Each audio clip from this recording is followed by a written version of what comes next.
हिंदू धर्म की आस्था का महामेला यानी कि महाकुंभ। प्रयागराज में महाकुंभ आज यानी 13 जनवरी से शुरू हो गया है। सुबह से ही लाखों लोग स्नान करने के लिए पहुंच रहे हैं। आपको बता दें कि महाकुंभ श्रद्धालुओं की आस्था का प्रतीक है। ये सिर्फ एक मेला नहीं बल्कि हिंदू संस्कृति, आस्था और परंपरा का संगम है। हर 12 साल पर महाकुंभ का आयोजन होता है। खास बात यह भी है कि 144 साल बाद पूर्ण महाकुंभ होता है। इस बार प्रयागराज में जो महाकुंभ हो रहा है वो पूर्ण महाकुंभ है, इसलिए इसकी खासियत और भी बढ़ जाती है। प्रयागराज में लगे मेले में भारी भीड़ दिखाई दे रही है। बहुत से लोगों के मन में सवाल भी होता है कि आखिर पहला महाकुंभ कब और कहां लगा था। अगर आप इस बारे में नहीं जानते तो आइए आपको बताते हैं इस बारे में कुछ रोचक तथ्य।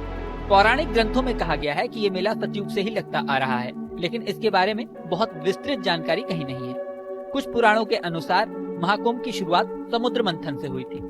समुद्र मंथन में अमृत के लिए राक्षसों और देवताओं में लड़ाई हुई। उस समय विष्णु भगवान ने रूप बदलकर देवताओं को अमृत पान कराया था, लेकिन अमृत की लड़ाई में कुछ बूंदें धरती पर आ गिरी थी। जिन 4 जगहों पे ये अमृत की बूंदें गिरी थी, वहाँ पर हर 12 साल पर महाकुंभ होता है।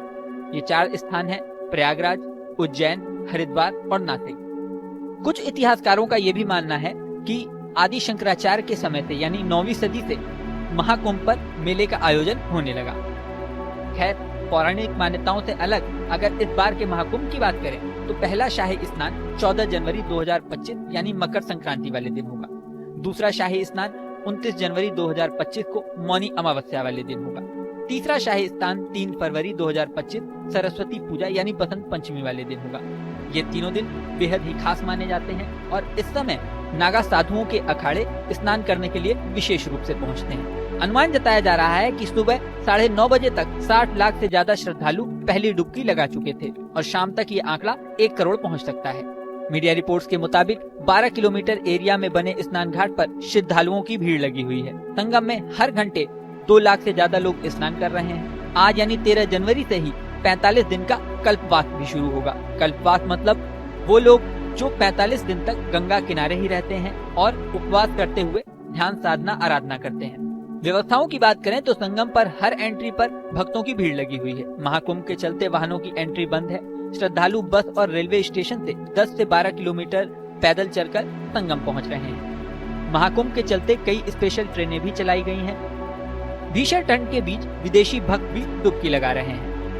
एक मीडिया रिपोर्ट के अनुसार ब्राजील से आए श्रद्धालु फ्रांसिस्को ने कहा कि मैं योग का अभ्यास करता हूँ, मोक्ष की खोज कर रहा हूँ। भारत दुनिया का आध्यात्मिक हृदय है। जय श्री राम।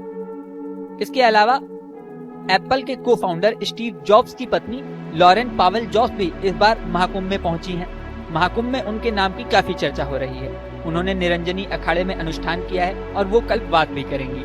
वहीं 60,000 जवान सुरक्षा और व्यवस्था संभालने में लगे हैं। पुलिसकर्मी स्पीकर से लाखों की संख्या में आई भीड़ को मैनेज कर रहे हैं। सुरक्षा के मद्देनजर जगह जगह कमांडो और पैरामिलिट्री फोर्स भी तैनात की गई है। इस वीडियो में फिलहाल इतना।